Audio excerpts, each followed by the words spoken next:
Axe could see the castle below him. It looked huge, but didn't look very populated, and that puzzled him. He'd had this mental picture of the castle, all huge towers and great fortifications, surrounded by some great moat. Axe had even imagined himself swimming across this moat, fighting off the sharks or octopuses or whatever manner of monster Death Adder would surely have filled it with. But the castle below was empty, grey and cold. There were a couple of towers, sure enough, but they weren't particularly grand, and there was no moat to swim across. Still, Axe prepared for battle, because the idea of Death Adder leaving his castle unattended was surely hoping for too much. The great eagle swooped down and landed on top of the castle, next to a large platform that extended over one side. From here, Axe could jump off the eagle's neck, run along the platform, and get inside. "I have to return, Axe," said the eagle, as Axe jumped from his neck onto the platform. "I wish—" The eagle started to continue, but stopped, and turned his head to look at his back. The ground was trembling, and the shocked eagle was so stunned it couldn't move. Axe knew what was about to happen, and sure enough, 3 skeletons began to emerge. They'd been waiting to catch Axe from behind while he was entering the castle. The skeletons stood 4 feet above Axe Battler on the eagle's back, while Axe had remained on the platform. The one nearest Axe raised his cutlass, screamed an unholy scream, and jumped off of the bird's back to attack the barbarian. The other 2 skeletons were more cautious. They looked over the edge to check that they could actually land on the platform Axe was standing on. Both went the same way as the first, however, thanks to some nifty ducking, grabbing, and throwing on the part of the barbarian. "I was about to wish you luck, Axe Battler. But I don't think it's luck you'll need," cried the eagle. Its beak twisted into what Axe took to be a smile. The huge bird rose into the air, dreaming of becoming the friend's path once more if Axe Battler were to succeed. Axe watched the eagle rise into the sky and disappear before starting along the platform. He hadn't got very far and was still standing on the platform when he saw a door open at the far end of the tower. The Storchiana on the Bazarian decided it was better to move to meet Axe than wait until she could fight him on the solid castle stone. She raced onto the platform to cut off the warrior's attempt to gain entry. Axe leapt into the air to avoid the blast of flame from the dragon's mouth, and at the same time swung with Skull Crusher and sent her screaming to meet the same fate as the skeletons. The barbarian then mounted the Bazarian and swung it carefully around on the narrow platform, just as 2 Henningers and 2 Longmoans emerged from the door. Axe trod the dragon onto the tower proper.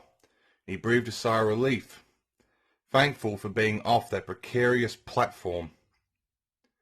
The soldiers surrounded Axe, and while he was concentrating on blasting the Longmoan directly in front of him, a Henninger caught him in the back with a flying drop kick that sent him crashing to the stone. The dragon, obviously one of the more intelligent of the breed, went racing for the door and disappeared. Axe stood in the middle of a ground of Death Adder's soldiers, and his mind raced, trying to look for some natural feature he could utilize to his advantage. It was useless. There was nothing, and these soldiers were likely to use it before him anyway. After all, they hadn't arrived just 10 minutes ago, had they? A straight fight then was the only solution, and Axe waited for the pack to attack. They didn't. They came at Axe individually, or at most in pairs. And Axe could handle a pair of hangers with one arm tied behind his back. The fight didn't take long, and wouldn't have been much fun to watch. If anyone had ever been there to watch it, of course. Soon, there were no more traces of the soldiers left to even suggest that they'd ever existed.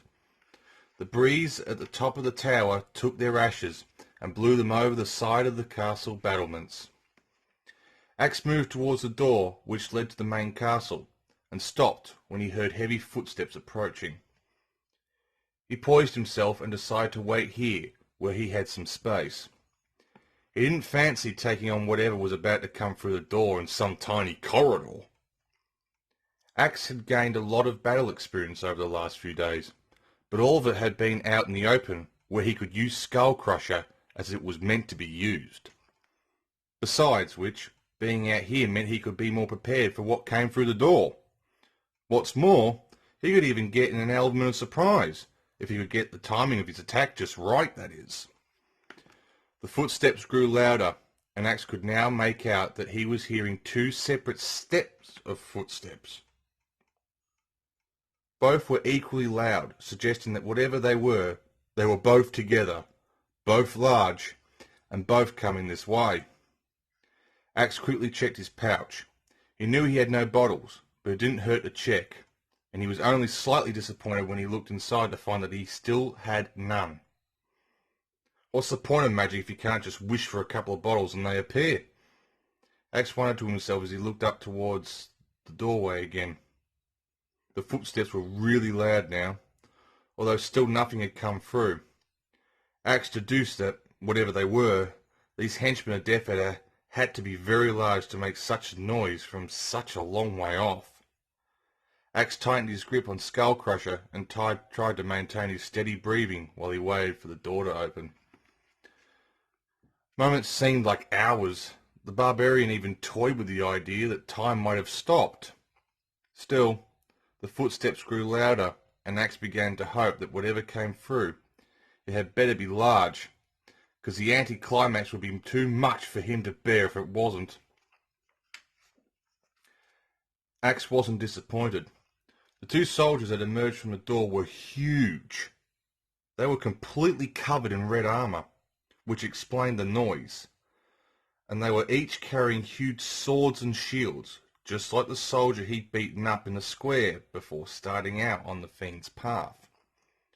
Axe quickly realized that shoulder charging these two was not going to work, however. They were both probably slow, but while he could shoulder charge one, he'd soon be open to attack by the other soldier. No, even more cunning tactics were called from here, and Axe thought he might just have a trick up his sleeve that would work. The two armoured figures moved to either side of Axe, and that was exactly where he wanted them. It still meant taking a hit from one of their swords before he could put his plan to action, but he thought that if he had to take a hit, then it had better be on his terms. He then charged at the soldier on his right. His shoulder caught the giant off guard. He knew it would. And the other giant's sword caught Axe a glancing blow across the back, again, as the barbarian had predicted. Axe rolled forward on the ground, wincing from the pain that spread across his back. But as soon as he completed his roll, he jumped to his feet. The two soldiers were now in the right position. Axe raised Skull Crusher above his head and began swinging the sword round as fast as he could, trying to make the spinning sword go as fast as the blades on a flying machine he'd seen a wizard tinkering with once. Axe watched the mesmerized figures, who must have been wondering why Axe was performing this strange routine. Axe continued to spin Skull Crusher above his head, and at the right moment swung out to the left. The speed of Skull Crusher spinning added weight to the blow. The soldier was knocked from his feet, obviously injured. Axe followed through on the stroke, but away from the falling giant, and swung Skull Crusher back above his head, continually spinning his sword the whole time. With a flick of the wrist and a twist of the hips, Axe now sliced at the soldier on the other side. The blow was even more devastating. It came so fast that there was no time for the soldier to use his large shield, and Skull Crusher seemed to cut through the armour with consummate ease. Axe went with the blow, because there was no way he could absorb all the energy, and he struggled to slow down and stop his sword from spinning him right around again. Axe ran at the second figure he just hit, and even before the giant had pulled himself up to one knee, Axe leapt and brought his sword down across the neck of the giant. The blow sent the soldier flying into his back, and Axe was just about to swing again when the first soldier slammed his sword across Axe's back. The pain was almost too much to bear. Axe tried to roll the blow, but he hadn't been prepared for it. His back was in agony. He couldn't breathe as the force of the giant's blow had taken the breath from his lungs, and he still had no magic bottles either. Axe groaned and struggled to his feet. He couldn't afford to take another hit like that, so he was reluctant to use his spinning attack again. Somehow he had to fight these soldiers and finish them off before any more appeared. The two figures were obviously hurt as well, which heartened Axe a little. He hoped that a good shoulder charge at the more injured one would be enough to finish off the monster. Unfortunately, Axe didn't know which was the more injured of the two. Both looked identical as they moved towards him. Axe charged. He raced past the figure nearest him, electing to go for the one standing just behind the first. He ducked as the first figure swung his sword in a long, slow arc and hit the second figure in the midriff, hoping against hope that he picked the right one. If he hadn't, the monster would soon be up and on him. Axe didn't wait to find out. His only hope was to stop immediately after the charge, turn around, and attack the first figure. This he did. He caught the first soldier with a mighty blow across the chest that knocked him backwards. It was only as Axe was leaping into the air to follow up his attack on the prone giant that he realized he'd not been attacked from behind. He guessed right.